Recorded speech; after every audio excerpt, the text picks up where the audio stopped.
Welcome to public TV news బులెటిన్ల ముందుగా headlines. బద్వేలులో నియోజకవర్గంలో జోరుగా ఎన్నికల ప్రచారం నిర్వహిస్తున్న కాంగ్రెస్ కడప ఎంపీ అభ్యర్థి వైఎస్ షర్మిలారెడ్డి. జగిత్యాల జిల్లా ధర్మపురిలో బీఆర్ఎస్ పార్టీకి భారీ షాక్. సిరిసిల్ల ప్రెస్ క్లబ్ లో కాంగ్రెస్ పార్టీ జిల్లా అధ్యక్షురాలు వనిత ఆధ్వర్యంలో మీడియా సమావేశం.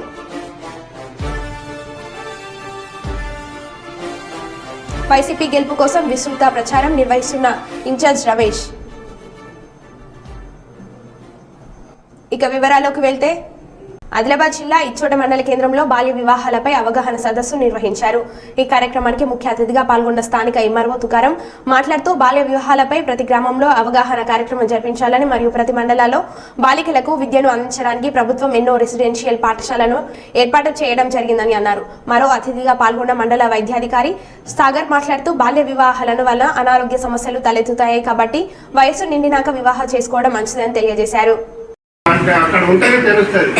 ఎవరెవరు పెళ్ళి అవుతుంది ఆమె చిన్నదా పెద్దదా ఏం సంగతి అన్నది మనకు అంటే ఇప్పుడు మేము దాంట్లో ఎంటర్ కావాలంటే ఖచ్చితంగా మనకు ఒక చిన్న ఇన్ఫర్మేషన్ అయితే ఉండాలి. సార్ పలానా దగ్గర బాల్య వివాహం అవుతుంది సార్ కొంచెం చూడండి అంటే మనం పోయి కౌన్సిలింగ్ ద్వారానో దేని ద్వారానో దాన్ని ఆపే ప్రయత్నం చేయొచ్చు. ఆ విలేజ్ లెవెల్లో తెలిసేది ఎవరికి విలేజ్ ఫంక్షన్ డిసైడ్ అక్కడ సంబంధిత అంగన్వాడీల మీద చాలా పెద్ద బాధ్యత ఉంది. వాళ్ళు మాత్రం దీన్ని కంపల్సరీ టేకప్ చేసి అక్కడ ఉన్న అంటే రెస్క్యూ చేసినాక మళ్ళీ వారికి మనము ఫర్దర్గా కూడా ఏం చేయాలన్నది కూడా చూడాలి. వాళ్ళను సఖీ సెంటర్లలో లేకపోతే తర్వాత మంచి హాస్టల్స్లలో దేంట్లో వాళ్ళని పంపించే ప్రయత్నం కూడా చేయాలి. వాళ్ళకి ఎడ్యుకేషన్ మీద అవగాహన కల్పించాలి. తర్వాత వాళ్ళ ఫైనాన్షియల్ అసిస్టెన్స్ వాళ్ళ తల్లిదండ్రులకు కౌన్సిలింగ్ చేయాలి. ఇట్లా ఎన్నో చేస్తే కానీ వాళ్ళు ఇంకా మారడానికి కొంచెం టైం పడుతుంది. ఇక ఇంకా ఏంటంటే ఇప్పుడు ఈ బాల్య వివాహాల మీద కూడా చేసినా కానీ వారిని ప్రోత్సహించినా కానీ పోస్కో చట్టం కింద చాలా పెద్ద పెద్ద శిక్షలు కూడా విధించబడతాయి. ఈ చట్టాల గురించి కూడా అవగాహన మనం పబ్లిక్లో కల్పించాలా. తర్వాత మనం కూడా ఇప్పుడు కాకుండా కూడా జనరల్గా ఒకటి పెట్టండి విలేజ్ లెవెల్లో ఆర్గనైజేషన్ ఎక్కడన్నా అంటే ఎక్కడ జరుగుతుంది అని అక్కడ విలేజ్లలో కొంచెం సభలు పెట్టి అక్కడ కొంచెం మంచి గ్యాదరింగ్ చేసి మన హెడ్ మాస్టర్ ఆధ్వర్యంలో లేకుంటే పంచాయత్ సెక్రటరీ ఆధ్వర్యంలో లేకుంటే అంగన్వాడీ ఆధ్వర్యంలో అక్కడ ఒక మీటింగ్ పెడితే కనీసం ఏమైనా ప్రజలలో ఏమైనా మార్పు అంటే ఇప్పుడు మార్పు రాలేదని వాళ్ళకు ఆర్థిక పరంగా కానీ లేకపోతే ఆరోగ్య పరంగా కానీ ఇంకా అన్నిటి పరంగా కూడా వాళ్ళు నష్టపోతారు. కాబట్టి పిల్లలను కూడా చాలా జాగ్రత్తగా చూసుకుంటున్న తల్లిదండ్రులు అంత పెద్ద స్టెప్ కూడా ఇప్పుడు వేస్తలేరు. చదువుకే ఎక్కువ ప్రాధాన్యం ఇస్తున్నారు. కానీ కొన్ని జాగ్రత్తలు అటువంటి లేని కూడా మనం వాళ్ళకు మంచి కౌన్సిలింగ్ ఇచ్చి మంచి వాళ్ళను ఎడ్యుకేషన్ దిశగా వాళ్ళ దృష్టిని మొత్తం ఎడ్యుకేషన్ దిశగా మరల్చే ప్రయత్నం అందరం మనం చేద్దాం. ఇంకా ఎక్కడన్నా మనము అటువంటి ఏమన్నా చేస్తే కంపల్సరీగా మీరు మనకు ఇంటిమేషన్ ఇవ్వండి. తర్వాత ఎక్కడన్నా అవసరమైతే మనము ఫర్దర్గా ఇటువంటి ప్రోగ్రామ్స్ అన్నీ ఆ విలేజ్ లెవెల్లో కండక్ట్ చేసే వారికి వాటి మీద అవగాహన కల్పిద్దాం. ఎవరు కూడా ఈ బాల్య వివాహాల జోలికి పోకుండా మనం ప్రయత్నం చేద్దాం. మీరు అందరు సహాయపడి బాల్య వివాహాల నిర్మూలనకు తమ వంతు పాత్ర పోషిస్తారని ఆశిస్తూ భవితకు పునాది వేద్దాం. స్వేచ్ఛాయుతమైన వాతావరణం పోషకాహారం అందించి వారి అభివృద్ధికి తోడ్పడదాం. ఆడపిల్లలను రక్షిద్దాం, చదివిద్దాం. 18 సంవత్సరాలు నిండిన తర్వాతే వివాహం చేద్దాం. మన వంతు సహాయం అందిస్తాం. అందరికీ థ్యాంక్ యూ. కర్నూలు జిల్లా ఎమిగనూరు 34వ వార్డు వైఎస్ఆర్సీపీ పార్టీ గెలుపు కోసం YSRCP party in charge Vishwanath Ramesh వార్డులో ప్రచారం నిర్వహించారు. ఆయన ప్రతి ఇంటికి తిరుగుతూ ఈ నెల 13వ తారీఖు జరగబోయే ఎన్నికల్లో తప్పకుండా ఫ్యాన్ గుర్తుపై ఓటు వేసి అత్యధిక మెజార్టీతో ఎమిగనూరు నియోజకవర్గం ఎమ్మెల్యే అభ్యర్థి అయిన బుట్టా రేణుకను మరియు ఎంపీ అభ్యర్థి అయిన బివై రామయ్యను అత్యధిక మెజార్టీతో గెలిపించాలని ఓటర్లను కోరారు. ప్రతి ఒక్కరికి ప్రభుత్వ పథకాలు ఇంటి వద్దకే చేరాలంటే, ప్రజలు సంక్షేమంగా ఉండాలంటే తప్పకుండా వైఎస్ఆర్సీపీ ప్రభుత్వం అధికారంలోకి రావాలి అని, ప్రతి ఒక్కరూ తప్పకుండా ఫ్యాన్ గుర్తుపై ఓటు వేసి అత్యధిక మెజార్టీతో గెలిపించాలని ప్రజలకు తెలియజేశారు.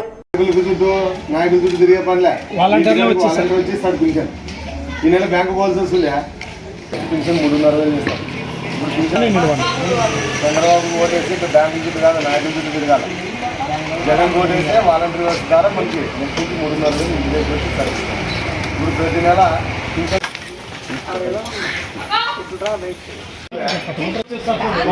వాలంటీర్ సార్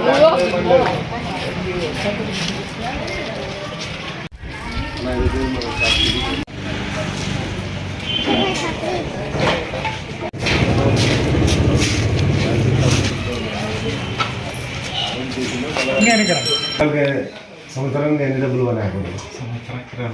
ఎన్ని సంవత్సరాలు? 5 సంవత్సరాలు. ఎవరికైనా ఏమన్నా డబ్బులు ఇచ్చావా? ఎవరికి రూపాయలు లంచం లేదంటే నీ అకౌంట్లో 24,000 రూపాయలు. మరి నెక్స్ట్ ఓటు ఎవరికి వేస్తారు మీరు? జగన్ ఫ్యాన్. బుట్టగానికి మేడం నిలబడింది ఎట్లుంటుంది? బాగుంది, సంతోషంగా ఉంది. ఖచ్చితంగా మనం చేనేత ఊరిలో చేనేత మహిళను గెలిపించుకోవాలి. ఖచ్చితంగా జగన్ ఓటు వేయాలి. Okay, thanks.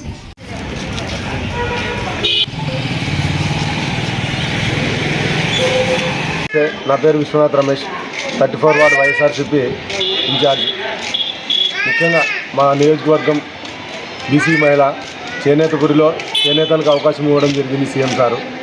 జగిత్యాల జిల్లాలోని ప్రముఖ పుణ్యక్షేత్రం కొండగట్టు ఆంజనేయ స్వామి ఆలయంలో ఏప్రిల్ 27న సిద్దిపేట జిల్లా చిన్నకొండూరు మండలం అల్లిపూర్ గ్రామానికి చెందిన కొప్పుల బాపురెడ్డి కొడుకు అన్నం పెట్టడం లేదు, సరిగా చూసుకోవడం లేదని మనస్తాపం చెందిన తన ఆస్తి 2 ఎకరాల 20 గుంటల భూమిని అంచనకు రాసి ఇస్తానని భూమికి సంబంధించిన పత్రాలను బాండ్ పేపర్తో సహా అధికారులకు సమర్పించారు. బుధవారం బాపురెడ్డి భార్య లక్ష్మీ కుమారుడు ప్రవీణ్తో కలిసి కొండగట్టు ఆలయానికి వచ్చి తన తండ్రి మతిస్థిమితం లేక ఇలా చేశాడని, గత కొన్ని రోజులుగా వీరి వద్ద ఉండటం లేదని, తాత ముత్తాతల నుండి వస్తున్న ఆస్తి తన కుటుంబానికి చెందుతుందని కొడుకు లేఖ ద్వారా ఆలయ ఈవోను వేడుకుంటున్నారు. గ్రామ పెద్దలను తీసుకొస్తే పెద్దల సమక్షంలో నిర్ణయించిన తర్వాత తదుపరి నిర్ణయం తీసుకుంటామని ఈవో చంద్రశేఖర్ తెలిపారు.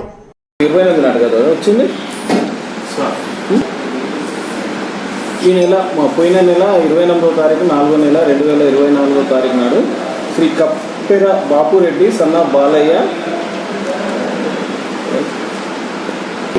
గ్రామము సిద్దిపేట దగ్గర అతను మన దేవస్థానానికి ఇచ్చేసి తనకున్న 2 ఎకరాల 20 గుంటల భూమి దేవాలయం పేరున నేను రిజిస్ట్రేషన్ చేసేస్తానని చెప్పేసి, అది కూడా ఒక కండిషన్. అక్కడ దేవాలయం దగ్గర ఒక రామాలయం నిర్మిస్తే నేను ఆ 2 ఎకరాల 20 గుంటల భూమి దేవాలయం పేరు మీద రాసిస్తా అని చెప్పేసి ఒక 20 రూపాయల బాండ్ పేపర్ మీద రాసి ఇవ్వడం జరిగింది. దానికి సంబంధించిన పాస్బుక్ కూడా అందజేసినాడు. తర్వాత మేము వారికి ఏం చెప్పామంటే, ఇది ఇట్లా పేపర్ మీద రాసిచ్చడం కాకుండా మీరు రిజిస్ట్రేషన్ చేసి దేవస్థానానికి ఇస్తే రిజిస్ట్రేషన్ చేసి వాళ్ళకి తెలియజేయడం జరిగింది. తర్వాత అతను వెళ్ళిపోయాడు. ఈరోజు వారి భార్య మరియు కొడుకు ఇద్దరు కూడా వచ్చి, అది మా తాత ముత్తాతల నుంచి వచ్చిన భూమి కాబట్టి అతనికి దాని మీద హక్కు లేదు, కాబట్టి మీరు అతను ఇచ్చిన దాన్ని మీరు పరిగణలోకి తీసుకోవద్దని చెప్పేసి తెలియజేయడం జరిగింది. రిటర్న్లో కూడా వాళ్ళు కూడా ఇవ్వడం జరిగింది. ఈ విషయంలో వారికి కూడా మేము, మీరు మీ తండ్రి గారు అందరూ కూడా కూర్చొని మాట్లాడుకొని మీ గ్రామ పెద్దలతో అంతా కూడా చర్చించుకొని మీరు అందరూ వస్తే మేము ఏదైనా దీని మీద చర్య తీసుకోగలుగుతామని చెప్పి తెలియజేయడం జరిగింది వారికి. అంటే ఇవి ఎట్లా చెప్పాలి? తండ్రి వాళ్ళంతా గ్రామ పెద్దలు, వాళ్ళ తండ్రి కొడుకు భార్య అందరు కలిసి వస్తే అందరం ముందర మాట్లాడేసేసి దీని మీద తగిన నిర్ణయం తీసుకోవాలి. చిన్నకోడు మండలం జిల్లా సిద్దిపేట. నేను కప్పెర లక్ష్మి. మా భర్త బాపురెడ్డి ఆయన 3 ఏళ్లతో గొడవ పెట్టుకొని 15 సంవత్సరాలు అయింది. 2-3 సార్లు నైట్ వచ్చిండు. మొన్న నైట్ వచ్చి నన్ను కొట్టినాక మా కొడుకు ఫోన్ చేసి వచ్చిండు. నన్ను హాస్పిటల్కి తీసుకుపోగానే నా మీద 2 ఎకరాలు ఉన్నది, నేను దానం ఇస్తా అని మా పిల్లల్ని భార్య నుంచి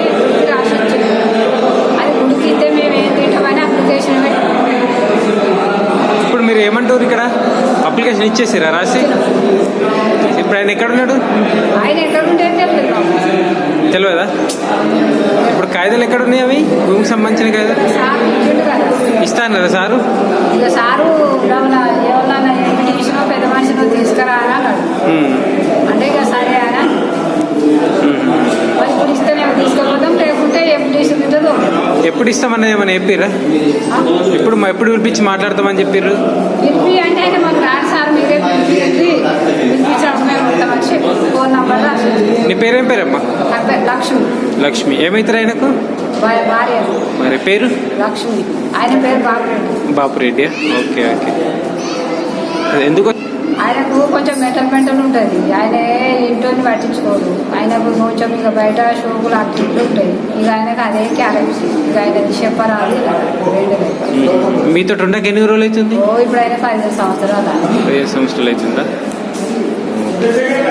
కడప జిల్లా బద్వేల్ డివిజన్ పరిధిలోని పొరుమామిల్లా కలసపాడు కాశీనాయన కోడూరు బద్వేల్ కడప కాంగ్రెస్ పార్లమెంట్ అభ్యర్థి వైఎస్ షర్మిలా రెడ్డి జోరుగా ఎన్నికల ప్రచారం నిర్వహించారు. ఈ నెల 13న జరగబోయే సార్వత్రిక ఎన్నికలను పురస్కరించుకొని బద్వేల్ డివిజన్ పరిధిలోని కాశీనాయన మండలం వంకమరి నుండి బద్వేల్ కాంగ్రెస్ ఎమ్మెల్యే అభ్యర్థి విజయ జ్యోతితో మరియు ఇండియా కూటమి నేతలతో కలిసి జోరుగా ఎన్నికల ప్రచారం నిర్వహించారు. ఈ సందర్భంగా కడప పార్లమెంట్ అభ్యర్థి వైఎస్ షర్మిలా రెడ్డి మాట్లాడుతూ హంతకులకు వైఎస్ జగన్మోహన్ రెడ్డి అండగా ఉంటున్నాడని, హంతకులు చట్టసభలో వెళ్లొద్దని ఉద్దేశంతోనే నేను కడప పార్లమెంట్ ఎంపీ అభ్యర్థిగా పోటీలో నిలుస్తున్నానని, ఒకవైపు న్యాయం ఉంది, మరోవైపు అధర్మం ఉంది. న్యాయం గెలవాలో లేదా అధర్మం గెలవాలో ఓటర్ మహాశయులే మీ అమూల్యమైన ఓటుతో తేల్చి చెప్పాలని వారు ప్రజలను కోరారు.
జగిత్యాల జిల్లా ధర్మపురి నియోజకవర్గం బుగ్గారం జెడ్పీటీసీ బాధినేని రాజేందర్ జగిత్యాలలో మీడియా సమావేశం నిర్వహించారు.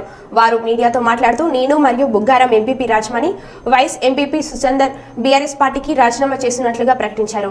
టీఆర్ఎస్ పార్టీ ప్రారంభం నుంచి కేసీఆర్ గెలవాలని, తెలంగాణ వాదం నిలవాలని, బీఆర్ఎస్ పార్టీ కోసం ఎంతో కృషి చేశామని, పార్టీ పిలుపు మేరకు అన్ని రకాల సేవలు చేశామని, పార్టీ మమ్మలను అణచివేతకు గురిచేసి చిన్నచూపు చూసింది కాబట్టి రాజీనామా చేశామని తెలిపారు.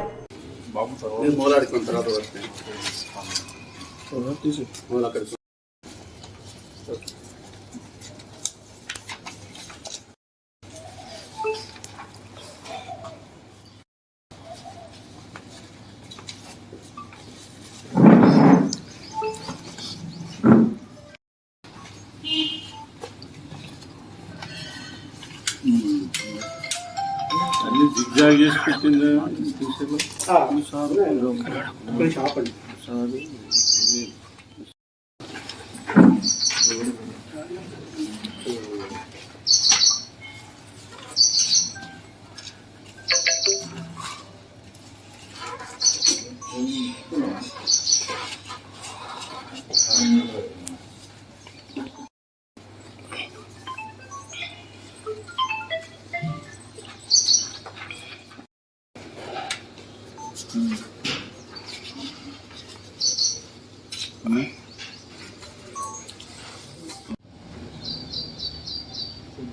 అంటే ఈడ కనబడుతుంది, ఇంటికి కనబడుతుంది, కనబడుతుంది. అది పెట్టుకుందాం ఇట్లా.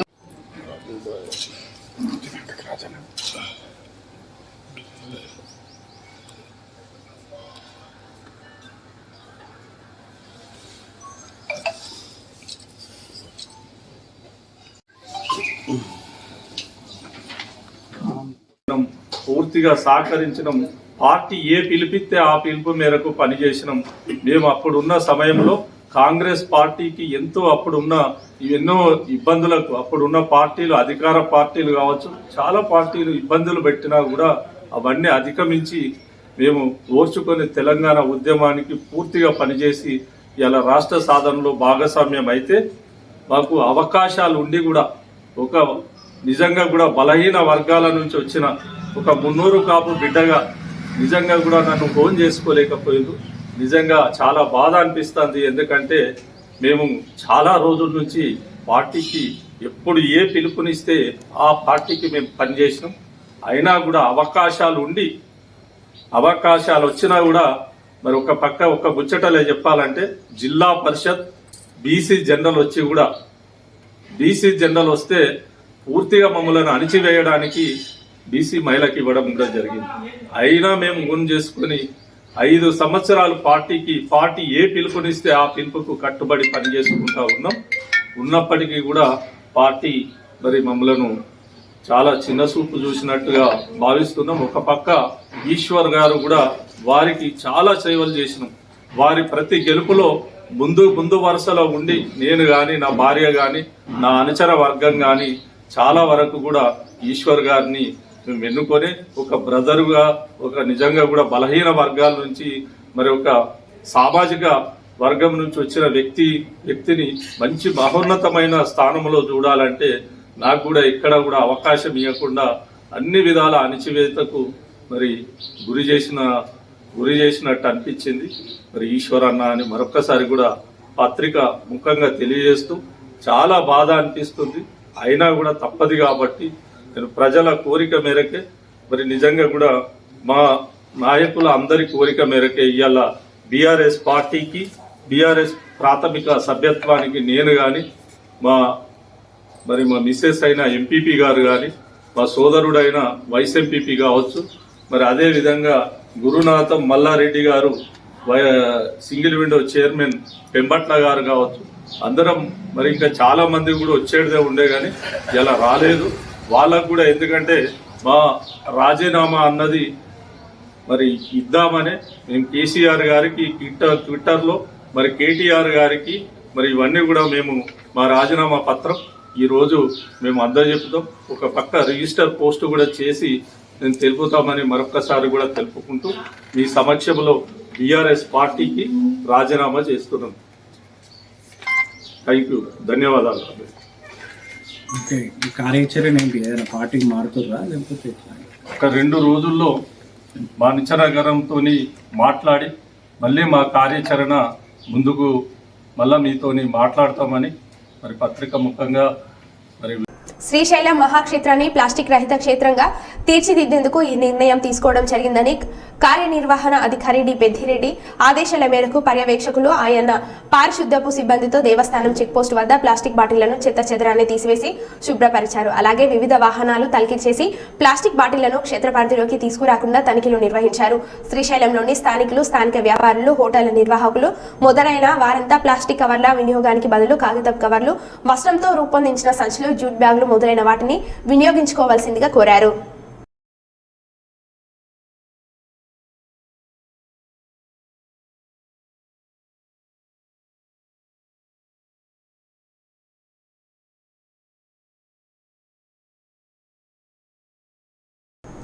కుప్పంలో భరత్ను ఎమ్మెల్యేగా గెలిపించండి. తెలుగు అకాడమీ చైర్పర్సన్ లక్ష్మీ పార్వతి కుప్పం పట్టణంలోని ఎమ్మెల్సీ కార్యాలయంలో ఏర్పాటు చేసిన మీడియా సమావేశంలో ఆమె మాట్లాడారు. చంద్రబాబు వల్ల ఎక్కువ నష్టపోయింది ఎన్టీఆర్ కుటుంబమే. మమ్మల్ని మోసం చేసింది కాకుండా కుప్పం ప్రజలను 35 ఏళ్లుగా చంద్రబాబు మోసం చేస్తున్నారు. కుప్పంలో 35 ఏళ్లుగా దొంగ ఓట్లతో చంద్రబాబు గెలుస్తున్నారు. వ్యవస్థను మ్యానిపులేట్ చేసుకొని ఎన్నికల్లో గెలవాలని చంద్రబాబు చూస్తున్నారని అన్నారు. అదేవిధంగా ఆయన మతం చూడటం లేదు, ప్రాంతం చూడటం లేదు, చివరికి పార్టీ కూడా చూడటంలా. మీ అందరికి గుర్తుండే ఉంటుంది, చంద్రబాబు నాయుడు గారి సమక్షంలో ఈ గౌరి చరితారెడ్డి వాళ్ళు పార్టీలో జాయిన్ అయినప్పుడు ఆయన ఒక మాట అన్నాడు, ఈ చరితారెడ్డి చాలాసార్లు నన్ను కలిశారు, ఏదో వాళ్ళ నియోజకవర్గ సమస్య కోసం, మా పార్టీలో లేరు కదా అని నేను హెల్ప్ చేయలేదు అన్నారు. ఇది చంద్రబాబు మనస్తత్వం. కానీ జగన్మోహన్ రెడ్డి ఏమన్నారు, వాళ్ళు తెలుగుదేశం పార్టీ అయినా సరే వాళ్ళు అర్హులైతే లబ్ధిదారులకు అయితే వాళ్ళందరికీ కూడా మీరు మరి ఇవ్వాల్సిందేనని చెప్పి ఆయన చెప్పారు. ఎంత తేడా చూడండి. అతనేమో 75 ఏళ్ల పెద్దవాడు, రాజకీయాల్లో పండిపోయానని చెప్తాడు. అంత సంకుచితత్వంగా అతను మాట్లాడితే చిన్నవాడు, మరి మొట్టమొదటగా ముఖ్యమంత్రి అయినవాడు, మరి అతని రాజకీయ జీవితం కూడా చిన్నదే అయినప్పటికీ కూడా ఇంత పెద్ద మనస్సుతో ఈయన ఎంతమందికి మేలు చేస్తూ ఉన్నాడు. అన్నిటినీ మించి కుప్పం నియోజకవర్గం తీసుకుంటే ఇన్ని సంవత్సరాలుగా తాగునీరు, సాగునీరు లేక ఎంత అల్లాడిపోతున్నారు ఇక్కడ ప్రజలు. అట్లాంటి కుప్పం ప్రజలకి మొదటిగా నీళ్ళు ఇచ్చింది ఎవరు? గొంతు తడుపుకోమని చెప్పి ఈరోజు నీళ్ళు. అదేవిధంగా జగన్ గారు దాంట్లో మొన్న రిలీజ్ చేసిన మేనిఫెస్టోలో కొన్ని, ఇప్పుడు అమ్మఒడి అంటే ఈయన ఏమన్నాడు, మాతృవందనమా,